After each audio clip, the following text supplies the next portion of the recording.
រាត្រីថ្ងៃសុក្រម៉ោងប្រហែល9យប់លីសាកណ្ដៃវិបុលយ៉ាងណែន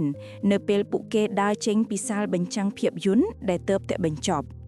ខ្យល់អាកាសខាងក្រៅរោងកុនត្រជាក់ស្រួលលាយឡំដោយក្លិនពោតលីងញ៉ាំនៅភាពរីករាយនៃថ្ងៃចុងសប្តាហ៍ពួកគេទើបតែបានទស្សនារឿងមនោសញ្ចេតនាយ៉ាងផ្អែមល្ហែមដែលធ្វើឲ្យអារម្មណ៍ស្នេហ៍របស់ពួកគេកាន់តែរីកសាយលីសាបែរមុខទៅវិបុលផ្អែកក្បាលរបស់នាងទៅលើស្មារបស់គេរឿងហ្នឹងពិតជាល្អណាស់បងខ្ញុំរំភើបចិត្តណាស់ពេលឃើញគេស្រឡាញ់គ្នាខ្លាំងម្លឹងលីសាខ្សឹបតិចតិចវិបុលញញឹមដោយក្តីស្រឡាញ់គេជាបរិសសង្ហាមនិកងៀនភ្នែកមុតនិងស្នាមញញឹមគួរឲ្យតាក់ទាញដែលធ្វើឲ្យលីសាលងស្នេហ៍មិនដាច់ប៉ុន្តែវាមិនផ្អែមល្ហែមដូចយើងទេអូនវិបុលតបមុននឹងអូនទៅថោកតពល់យ៉ាងថ្នមពួកគេមិនទាន់ចង់ត្រឡប់ទៅផ្ទះភ្លាមនោះទេពួកគេសម្រេចចិត្តដើរទៅបន្ទប់ទឹកដើម្បីលាងដៃមុននឹងចេញពីមជ្ឈមណ្ឌលផ្សារទំនើបពេលពួកគេដើរទៅដល់ច្រករបៀងឆ្ពោះទៅបន្ទប់ទឹកកន្លែងនោះមានសភាពស្ងាត់ជ្រងំខុសពីមុនព្រោះអ្នកទស្សនាភាគច្រើនបានចាក់ចេញអស់ហើយ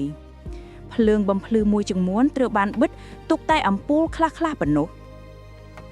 នៅតាមផ្លូវពួកគេឆ្លងកាត់បន្ទប់តូចមួយដែលជាបន្ទប់សម្រាប់ស្តុកសម្ភារៈសម្អាតវិបុលឈប់ដើររួចទាញដៃលីសាទៅជិតគេភ្នែករបស់គេសម្លឹងមើលទៅលីសាដោយក្តីប្រាថ្នាអូនបងស្រឡាញ់អូនខ្លាំងណាស់អូនវិបុលខ្សឹបតិចស្ទើរតែលឺតែម្នាក់ឯងលីសាក៏សម្លឹងមកវិបុលវិញដោយទឹកបុករំភើបភាពស្និទ្ធស្នាលក្នុងរោងកុននាពេលនេះលាយឡំដោយបរិយាកាសស្ងប់ស្ងាត់បានធ្វើឲ្យចំណងរបស់ពួកគេកើនឡើងពួកគេភ្លេចខ្លួនអស់នៅអ្វីដែលនៅជុំវិញវិបុលចាប់ផ្ដើមថើបនាងយ៉ាងជក់ចិត្ត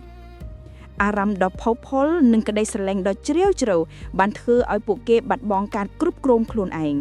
ពួកគេបានចូលទៅក្នុងបន្ទប់ស្ងាត់ជ្រងំនោះហើយបានប្រព្រឹត្តទៅនៅអ្វីដែលជាសភាវគតិរបស់យុវជនដែលកំពុងស្រឡាញ់គ្នាសំឡេងដង្ហើមញាប់របស់ពួកគេបានលាយឡំទៅនឹងភាពស្ងាត់ជ្រងំនៃយប់ដ៏យឺតយ៉ាវនោះពួកគេភ្លេចអស់នូវរាល់ការប្រុងប្រយ័ត្នបន្ទាប់ពីភាពតក់ស្លុតនៃអារម្មណ៍នោះបានកន្លងទៅពួកគេក៏ប្រញាប់រៀបចំខ្លួនហើយដើរចេញពីទីនោះយ៉ាងលឿនប៉ុន្តែអារម្មណ៍រីករាយនោះមិនបាននៅជាមួយលីសាយូរអង្វែងនោះទេនៅពេលពួកគេកំពុងជិះម៉ូតូត្រឡប់ទៅផ្ទះលីសាស្រាប់តែមានអារម្មណ៍ភ័យខ្លាចនួយបែររត់ពេញខ្លួនបងវិបុល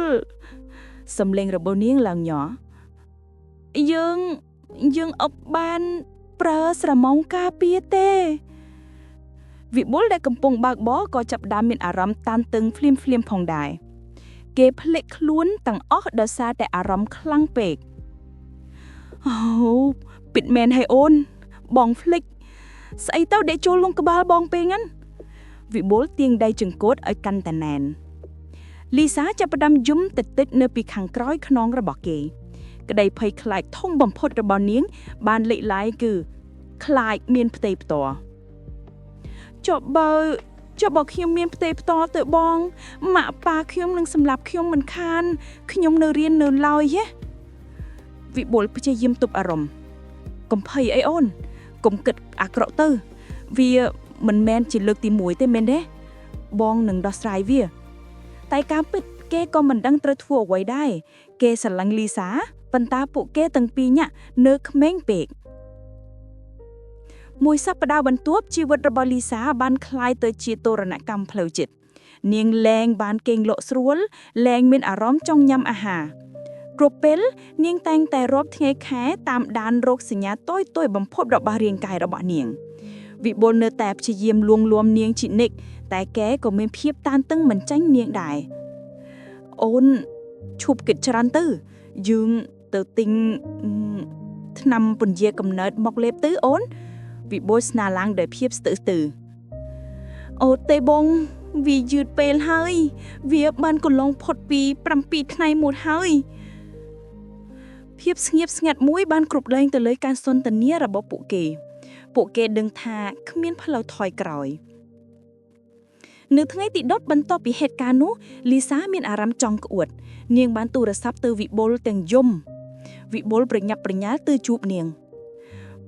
យើងត្រូវទិញឧបករណ៍តេស្តមកពិនិត្យមើលអូនវិបុលនិយាយដោយទឹកមុខស្លេកស្លែងយប់នោះពួកគេបានទិញឧបករណ៍តេស្តមានផ្ទៃផ្ទាល់ហើយបានធ្វើតេស្តដោយភាពភ័យខ្លាចនិងបារម្ភ1នាទី2នាទីរហូតដល់5នាទីដ៏វែងឆ្ងាយបំផុតនៃជីវិតរបស់ពួកគេលីសាកាន់ឧបករណ៍តេស្តនោះមិនហ៊ានបើកភ្នែកមើលលទ្ធផលវិបុលក៏មិនហ៊ានមើលដែរគេចាប់ដៃនាងជាប់អូនបើកភ្នែកមើលទៅទោះជាយ៉ាងណាក៏ដោយបងនឹងនៅក្បែរអូនណាអូនវិបុលនិយាយទាំងបបោញ័រលីសាបង្ខំចិត្តបើកភ្នែកនាងសម្លឹងមើលទៅឧបករណ៍តេស្តនោះនាងឃើញបន្ទាត់តែមួយប៉ុណ្ណោះលទ្ធផលគឺអវិជ្ជមានទឹកភ្នែករបស់លីសាស្រក់ចុះមកតែពេលនេះវាមិនមែនជាទឹកភ្នែកនៃភ័យខ្លាចទៀតទេតែជាទឹកភ្នែកនៃការដោះលែងបងអត់ខ្ញុំឥតមានផ្ទៃផ្ទាល់ទេលីសាខ្សឹបដោយសំឡេងល្វើយវិបុលក៏ស្រក់ទឹកភ្នែកដូចគ្នាគេអោបលីសាជួបការឈឺចាប់អស់ពេលវេលាមួយសប្តាហ៍បានរសាត់បាត់ទៅអរគុណព្រះអរគុណអូនគេថើមសក់នាងបន្ទាប់ពីយប់នោះពួកគេទាំងពីរបានសម្រេចចិត្តធ្វើការសន្ទនាដ៏សំខាន់មួយអំពីអនាគតទំនាក់ទំនងរបស់ពួកគេដឹងថាស្នេហាមិនត្រឹមតែជាចំណងនឹងភាពរំភើបទេតែវាក៏ជាការទទួលខុសត្រូវដ៏ធំធេងផងដែរបងសន្យានឹងអូនថាមិនឲ្យមានរឿងបែបនេះកើតឡើងម្ដងទៀតដោយមិនប្រុងប្រយ័ត្នហើយវិបុលនិយាយដោយមឹងម៉ាត់